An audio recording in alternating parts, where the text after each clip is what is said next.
guys, and welcome to your Wednesday dose of wealth wisdom, take 2. Had a bit of a hiccup there because I had just been recording for about 11 minutes, 12 minutes, and it was completely on mute, so I had no sound whatsoever. So now we're going to start again. So same detail, allow me to share it on various places, this time with sound,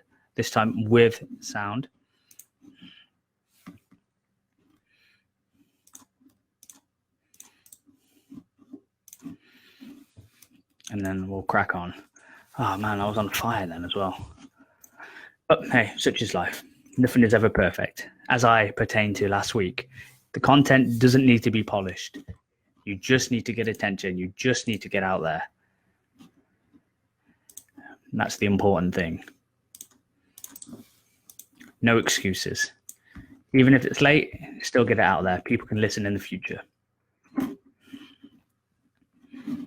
All right, I've got one more share and then we can begin. Then I'll click the record for Anchor. So how I'm recording this podcast and how it's getting uploaded to many, many places is through a website called Anchor. I've had a few people ask me. It's very, very simple to set up, and I do recommend that you do it if you're wanting to get attention to start your own podcast. So it's spelled Anchor. I believe it's a Gary V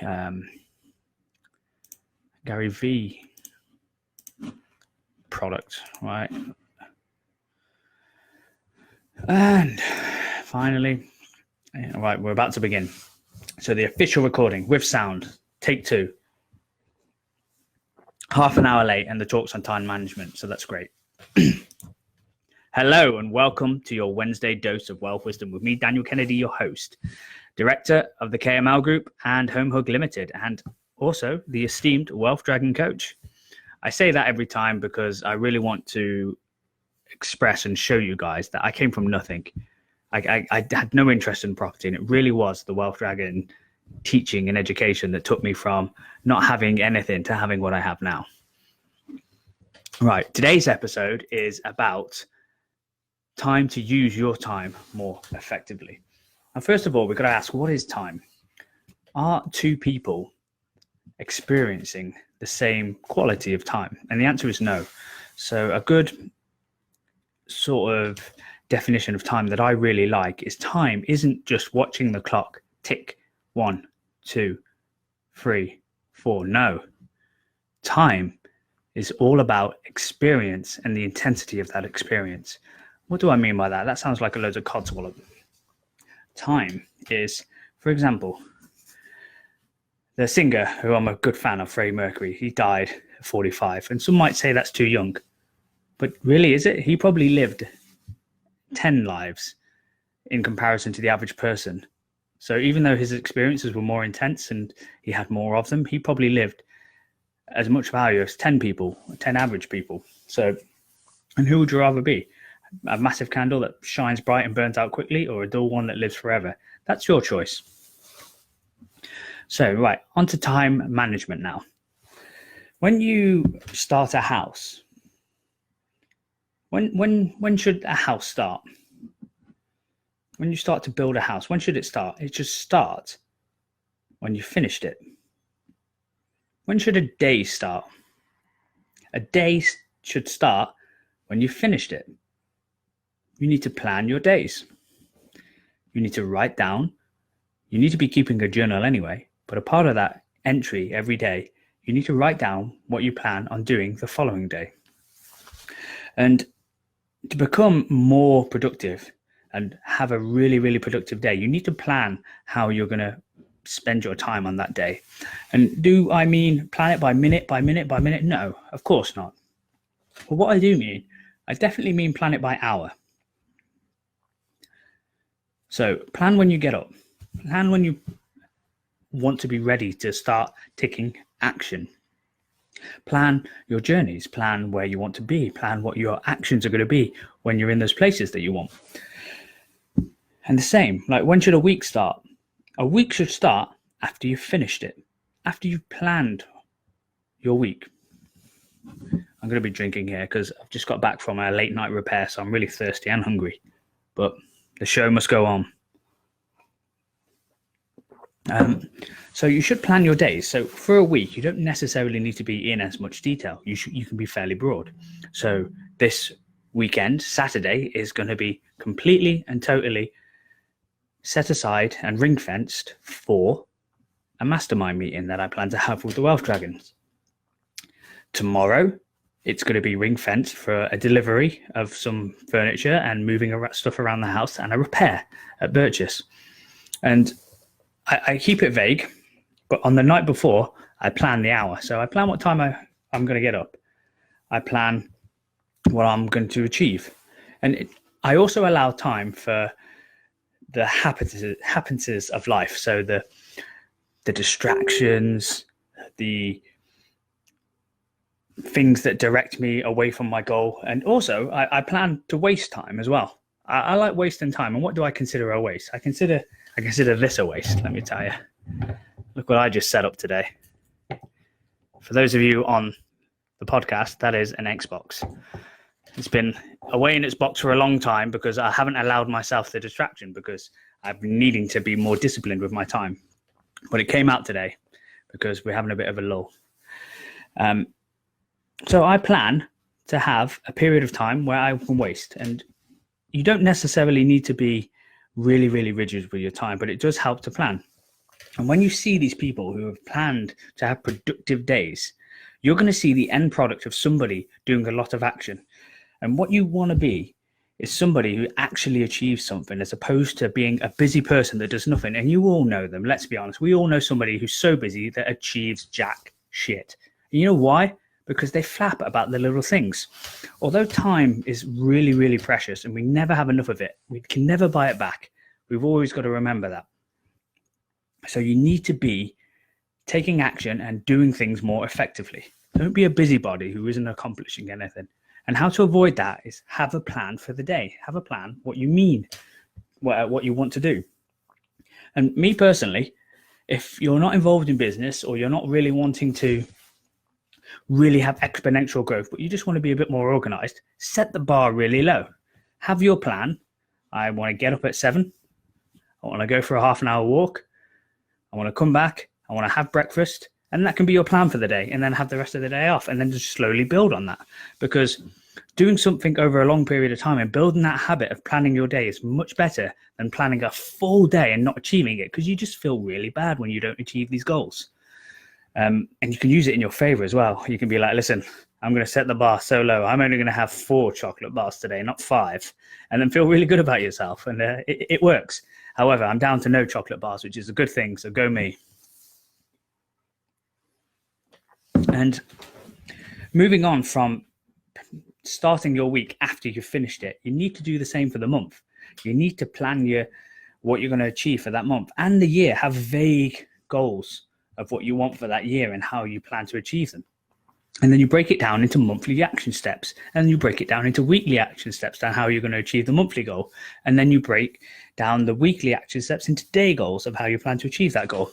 So for me, I'll give you a prime example. I want to be more accountable. I find myself getting a bit lazy. The reason why I wanted a few people in this company, because I wanted to create a culture of, oh, you're getting up at 7. That was a nice lie-in. Oh, you're getting up at 6:30. And the next day, we bounce off each other.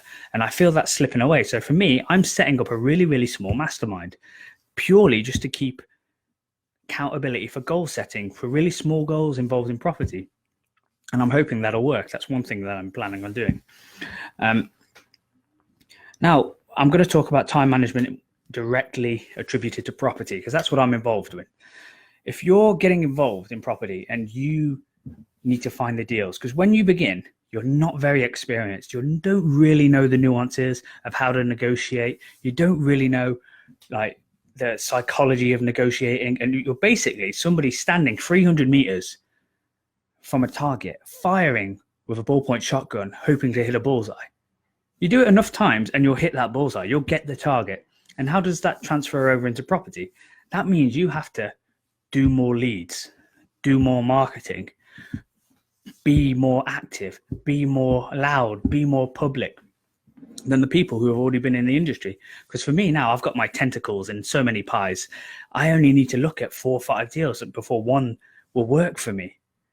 And when you're on the outside looking in, that can be so frustrating. You see like the end product of somebody getting all these deals. You're like, how is he getting the deals? How are they getting more deals? Why is this not fair? But what you don't see is when I initially started, my weekends, which I planned out to the hour.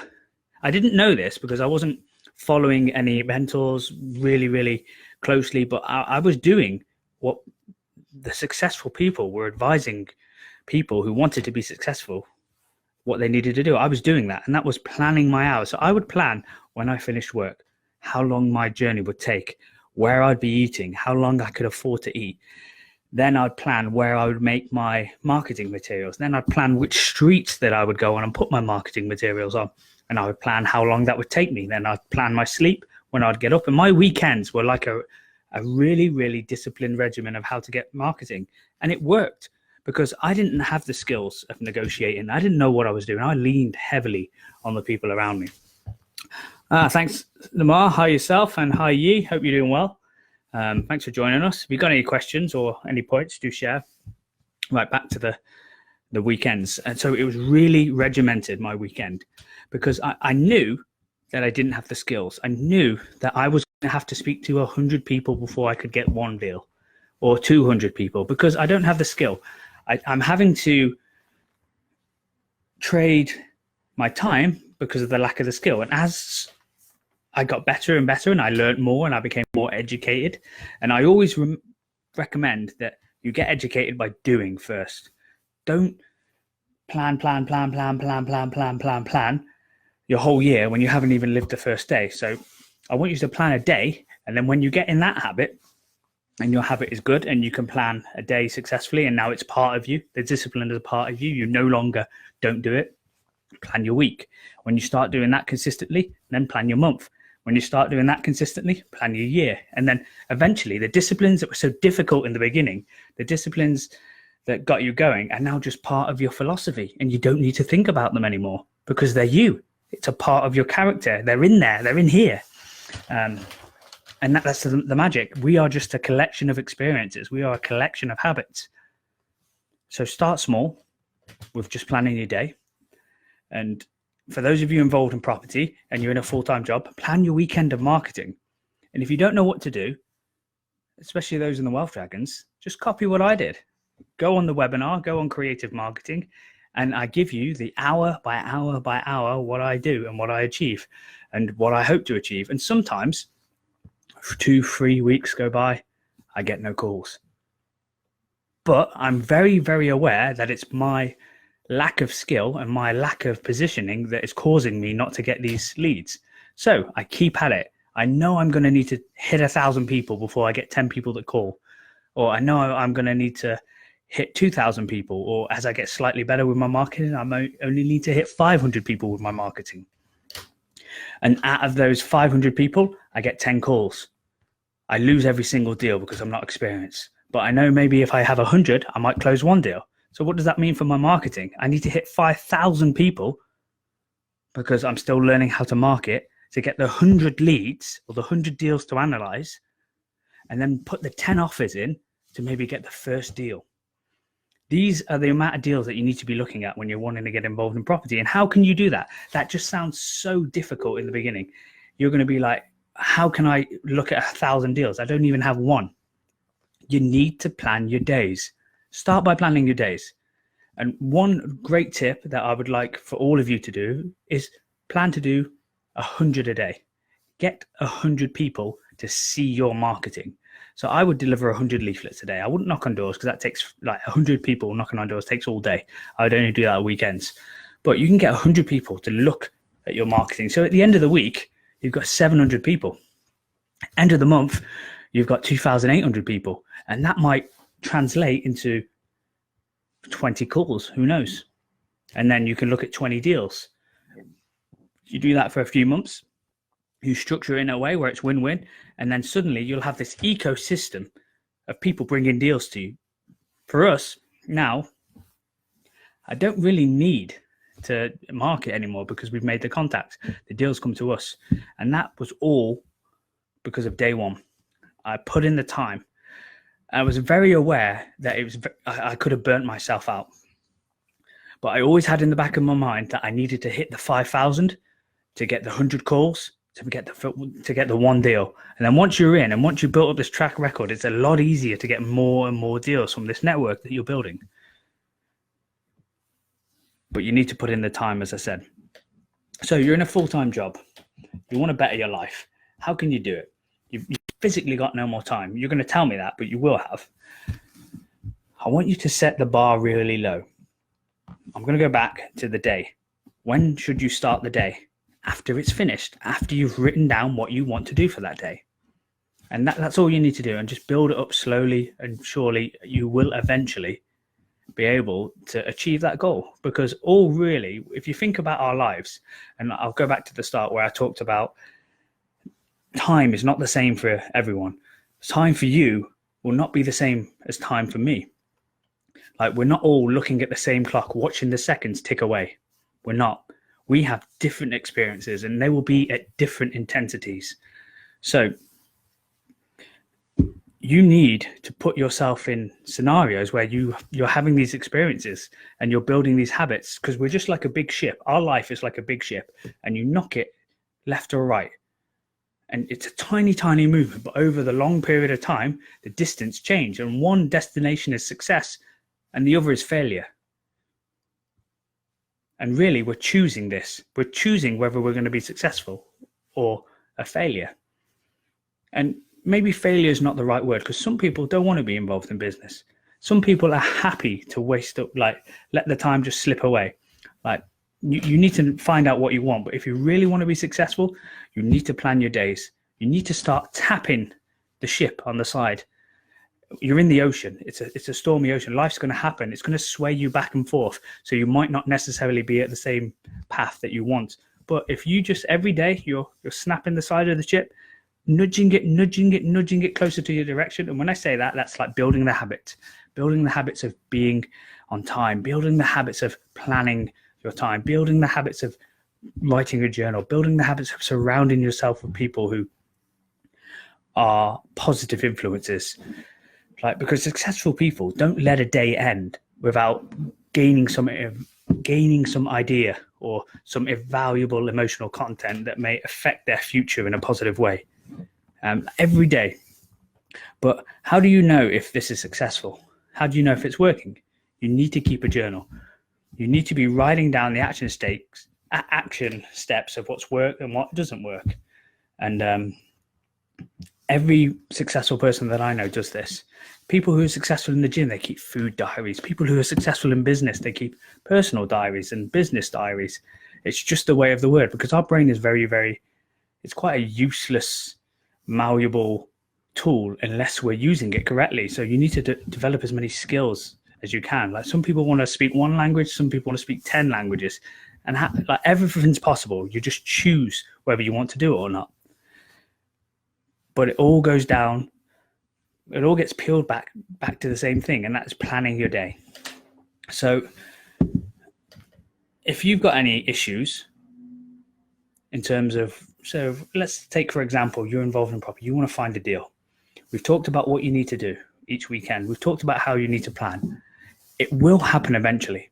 You just have to keep at it. You just have to keep testing, adjusting, and eventually everything that you want will be yours if you put the effort in.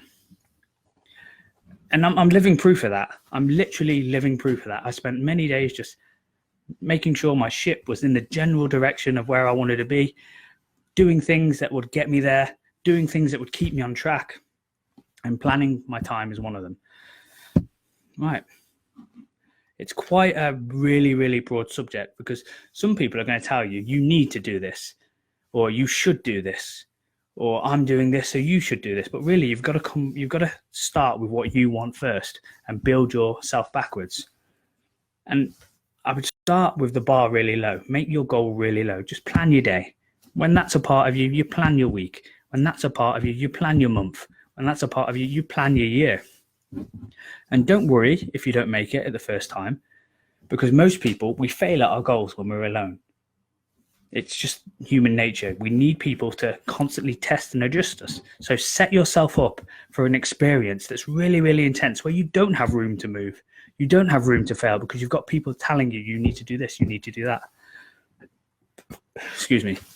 And a lot of you have already done this because you're involved in masterminds, you're involved in mentorships, you're changing your social groups. And this is all just one tiny part of changing your whole direction in life, of getting out of the rat race. And this is how you do it, by managing your time effectively and getting more out of your day. As I said, successful people don't let a day end without picking up some valuable emotional content or some idea that may positively affect their future. Yeah, and I want you to do the same. Like, life is out there for the taking. It can be all yours and it can be all mine. And you just need to plan. And another good person to watch is a person called Jim Rohn. And this is basically where I got the inspiration, like time to use your time more effectively, because his teachings are what changed my life in terms of time management, and they can change yours as well. Right, thank you for joining me. We had a lot of technical issues in the beginning, but we finally got there in the end. I'm just going to summarize now of what I think you should do, and also my definition of time. So my definition of time is its experience and the intensity of that experience. It isn't just watching the seconds tick away. And you need to set yourself up for really, really intense experiences. And how you can do that is by not allowing yourself to just whittle away the day. And a good comparison is like a rock star. They're going to live like 10 lives of the average person because their experiences are much more intense and they're having more of them. You need to finish your day before you start it. You need to finish your week before you start it. You need to finish your month before you start it. You need to finish your year before you start it. And also allow room for change, allow room for the happenances of life, like the issues, the being knocked off your journey. And you will get to where you want. You will do. If you stick at this, you manage your time well, and you plan it, and you break down the goals, and you work backwards, you will get where you want. If you want to know more about how my life changed from the average Joe to somebody who's pretty moderate in the property industry in the Birmingham market, you can follow me on YouTube. You can follow the podcast. The links are going to be in the description. Or you can directly message me and ask me a few questions, as I'm always happy to chat about people who want to improve their lives. Right. Thank you.